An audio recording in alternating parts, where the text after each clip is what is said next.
رسول اللہ صلی اللہ علیہ وسلم نے فرمایا، عبید اللہ بن معاذ عنبری، ابی شعبہ، قتادہ، عقبہ بن عبد غافر۔ حضرت ابو سعید خدری رضی اللہ عنہ سے روایت ہے کہ نبی صلی اللہ علیہ وآلہ وسلم نے فرمایا، تم میں سے پہلے لوگوں میں سے ایک آدمی کو مال اور اولاد عطا کی گئی تھی۔ اس نے اپنی اولاد سے کہا، میں تمہیں جو حکم دوں وہ ضرور کرنا، ورنہ میں اپنی وراثت کا تمہارے علاوہ کسی دوسرے کو وارث بنا دوں گا۔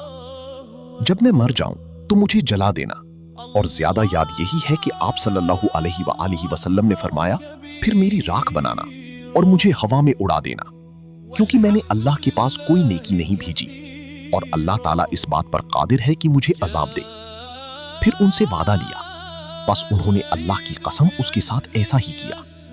تو اللہ عز و جل نے فرمایا، تجھے ایسا کرنے پر کس چیز نے برانگیختہ کیا؟ اس نے عرض کیا، تیرے خوف نے۔ اللہ نے اسے اس کے علاوہ اور کوئی عذاب نہ دیا۔ صحیح مسلم جلد سوم حدیث 2483۔